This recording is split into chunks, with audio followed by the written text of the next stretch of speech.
The saga continues once more. Get ready, chaps and chapettes. Hey guys, MasakoX here.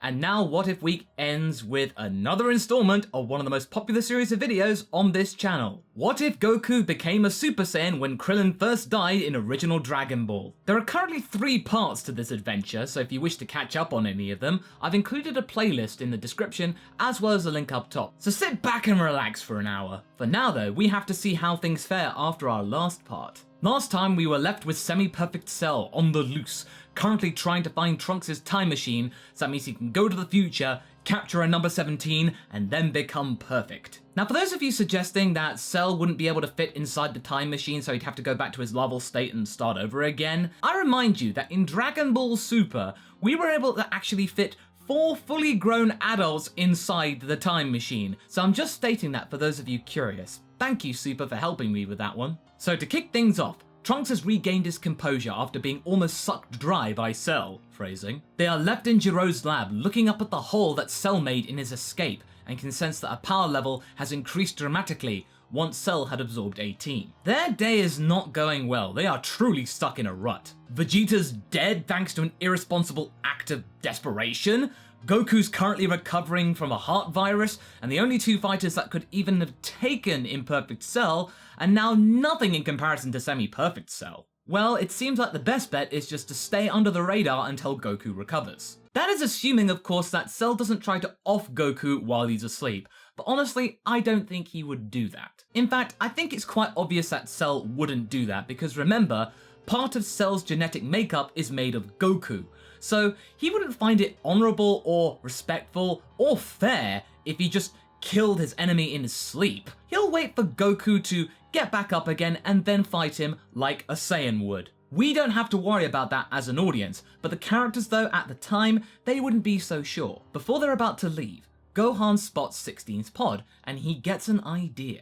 Why don't you fight fire with fire, perhaps? That could be interesting. Besides, they need all the help that they can get, so if they can convert one of Jiro's creations to be on their side, then hey, it's one vaguely strong fighter that's with them instead of Cell. Trunks isn't so sure about this because this is another cyborg, but honestly, they need all the help that they can get. Gohan and Trunks carry 16's pod back to Capsule Corp, so that means they can try and formulate a plan in secret. Bulma takes a gander around the robotic pod and deduces that she can do something about the operating system, but it's going to take a while to crack because Jiro put in so many codes and locks and all that kind of stuff. Plus she's going to have to try and get rid of all the Kill Son Goku protocols that every single Red Ribbon Army product post age 750 has. For now, they're just going to have to wait until Goku gets up while he's recovering at Kame House, which will take about 2 or 3 days. That's a lot of time considering that Semi-Perfect Cell could be killing innocent people, or just hanging in wait to try and off Trunks should he try and return to the future.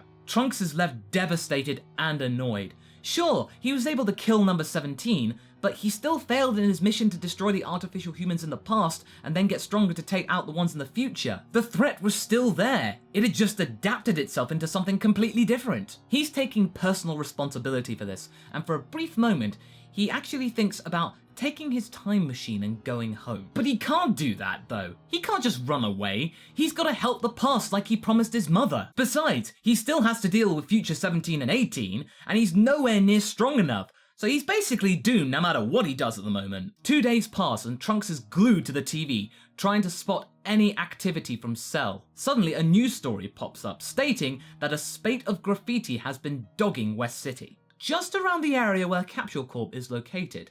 What does this graffiti look like? Well, it actually reads Hope, only instead of written in ink, it's written in blood. Trunks knows what this is exactly. This is Cell's morbid joke to him, trying to get him to come out of the woodworks and fight him like a man. This is clearly a trap, but Trunks is not taking any chances, so he's just gonna go out anyway and investigate. It's only 6 blocks away. Once Trunks arrives on the scene, he looks around for Cell but finds nothing. After 20 minutes, he then thinks, oh, this is just a wild goose chase, and he decides to go back. But then suddenly, Cell jumps him. A tail whips out from behind and grabs Trunks by the neck. He hails Trunks sinisterly and asks him how is he doing. Cell keeps up the fake pleasantry, stating that he feels like he needs to take some time off, a little vacation perhaps, but he doesn't have the right mode of transportation. But what's this? Trunks has a perfectly functioning time machine. Oh, just the man. I don't suppose you could be neighborly and offer your time machine just for a couple of days and a couple of deaths now, could you, boy? Naturally, Trunks refuses, and this angers Cell a lot because remember, Semi-Perfect Cell's personality is a lot more tempestuous than Imperfect Cell was, who was a lot more calculating and calm. Cell's just trying to be a nice guy, but if Trunks isn't gonna play ball, then that boy's just gonna have to die. Trunks is trying to attack Cell, but it's no use. He is way outclassed by the semi-perfect form. As Cell is about to blast Trunks into pieces, a blue energy blast affects Cell's own energy blast, which sends the attacks careening up into the air, clipping a building on their exit. As the dust and debris fall to the ground, we get the glimpse of an orange-suited man. It's Goku. He's back, baby! Goku tells Cell to leave this place and never return. He's giving him one last chance. At first, Cell is surprised that he'd say this, but then, of course, oh, I get you. I am part you, so I know exactly what you're doing. You're going to give me the spiel about one last chance and leaving and never return. Oh, that's cute. No. Goku tells Trunks to get the hell out of Dodge. But Trunks is really not keen to do so, but after reading the situation for a brief moment, yeah, that might be the smart thing to do. Goku says to Cell that they are going to move the fight somewhere else, so that means no one will get hurt. He knows what Goku's up to. Oh, look at him, he's being cute! He wants to get away, so that means people aren't killed. Oh, how adorable. Alright, I'll play your game. I know what you're doing, but oh, why not? It'll give me some fun or whatever. Oh, how predictable. Once they arrive out in the wasteland, Goku wastes no time and goes to Super Saiyan Grade 2, which gives Cell a nasty shock, but he's not done yet. After his recovery from the heart virus, he's had a big Zenkai boost. Now, up until this point, he had been struggling to try and get past Super Saiyan Grade 3. He always knew that there was something beyond that, but just that big form just hindered his training. But now, after this boost, he feels like he can actually go full power. He's gonna give it a try. He charges up, and luckily, he is able to go full power Super Saiyan. Cell is surely done for by now. Without wasting any more time, Goku and Semi-Perfect Cell begin their duel. Well, I say their duel, it's more like Goku throwing Semi-Perfect Cell around like a ragdoll. But that doesn't mean that we don't get to see any cool fighting, come on, it's Dragon Ball.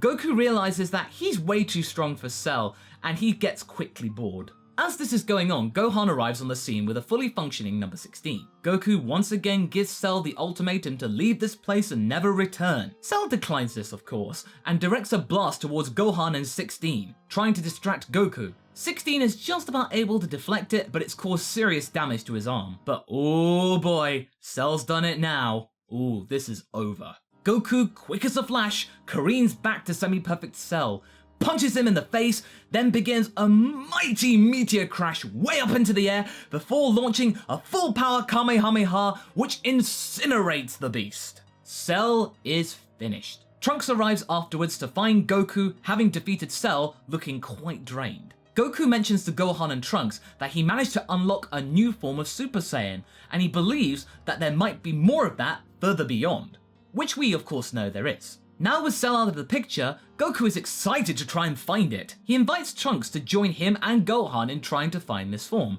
but Trunks actually says that he can't waste more time, he's got to get back to the future and try and solve that. Goku then mentions that they can get all the time that they need thanks to the Room of Spirit and Time. You can have one whole year's worth of training in a day. Naturally, Trunks is excited and amazed by this time bending and gladly accepts the invite. With enough rationing as well as some senzu beans, Goku, Gohan and Trunks spend that year inside the chamber, perfecting the ascended Super Saiyan form. For those of you thinking that there is a 2-person limit on the room, there isn't. There is enough supplies for a year for 2 people, but so long as you bring food inside and you're careful with the supplies, then you can allow more than 2 people to be inside the chamber. Those senzu beans will help because 1 bean can keep you full for 10 days, so just have maybe a couple of dozen of those and I think you should be golden. The next day, or the next year, the trio emerged from the chamber with great success. As Gohan already knew the Super Saiyan form prior to entering the chamber, he saved loads of time so he could then perfect the other grades of Super Saiyan. Thanks to Goku's guidance, they are all successful in reaching Super Saiyan 2. With this, Trunks now believes that he can take on the artificial humans, and he then heads off back to the future to deal with that mess. Once the Dragon Balls become usable again, Goku wishes that everybody killed by Gero in his creations to be brought back to life, which includes Vegeta. With a startled Vegeta back in the mortal realm, he can sense that there are loads of powers which are far greater than his. He is naturally frustrated by this and goes to investigate. He rushes to the lookout where the wish was made and finds Goku and Gohan having just made the wish. He demands to know why those two are so strong. Goku shows him the Super Saiyan 2 form and explains that they spent a year inside the Room of Spirit and Time. Vegeta grabs Goku by the gi and pulls him inside the chamber, because he wants to get that same thing too, and Goku is going to show him how to do it right now. Goku is both confused and a little excited that he gets to train with Vegeta. It'll be something interesting. I mean, now it's a time of peace, so hey, why not? It's all good, it's fine. Now this is the point of the story where I think we can safely skip 7 years into the future. Gohan is now a lot stronger since Goku's now around, and they're of almost equal power, so they'd be training more. Krillin is a single man since 18's not around thanks to Imperfect Cell. But 16 is around to provide some extra muscle and support, and Mr. Satan is not quite as popular as he was after the Cell games in the original timeline. But don't worry, he will always be our champ. So what about Goten and Trunks, are they still around? Well, Trunks is, since Vegeta and Bulma shacked up earlier in this scenario, so we don't have to worry about that, he's safe. As for Goten, well, he is. Kind of. He's not quite the same though. Since Goku's still around, Chi-Chi doesn't have to model Goten in Goku's own image, only more polite. Goten's hairstyle and persona is a lot more unique and more akin to what he was as a teenager, so actually, Goten's benefited from this. He's his own character now. He's not just a facsimile of Goku. I mean, that can only be a good thing, right? So what about Goku and Vegeta? Where do they figure? Did Goku reach Super Saiyan 3 still? Well, no.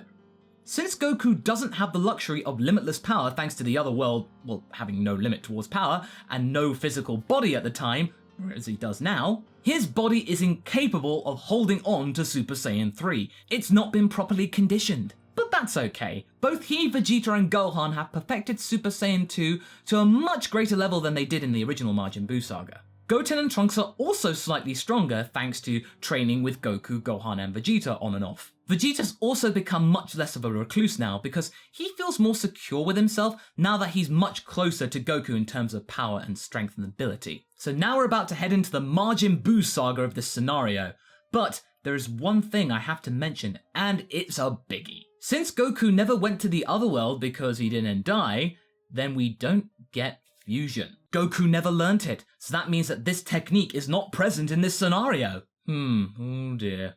Well, I don't think that the impact's going to be that bad because remember, Super Saiyan 2s now that are a lot more effective, and there's always Potara to fall back on. But then also, we have to remember that we don't have instant transmission to fall back on either, so I think in this saga coming up, it's gonna get pretty hairy. However, this is where we'll have to end this edition of This What If. Don't worry, we will be back next month with the 5th and hopefully final edition of this tale. I just want to make sure that we can cover as much of the Majin Buu arc in that episode as possible. Cell wasn't able to enact his plan of tricking Trunks to get back to the future, as Goku recovered fast enough to then take him out and become Super Saiyan 2, much earlier than he did in the anime. However, Goku's power gap to the others, which was monumentally great before, is now much smaller. It's all down to the fact that actually all the other characters are now thinking, maybe we should train with Goku more, he seems to be quite strong. Vegeta is now much closer and Gohan is a lot more inclined to train as well as study, so he's now the full package, much like how he is in Super currently. Which can only be a good thing for Gohan fans, am I right? How might Goten and Trunks fare in this scenario now that fusion isn't available to them? Watch this space as this could be rather interesting. So what do you guys think? Did you like this part? What direction would you like the scenario to take? Leave a comment below and let's get this discussion going. Anyway, I hope you enjoyed this video. Until the next one, be sure to like and subscribe. Catch you later.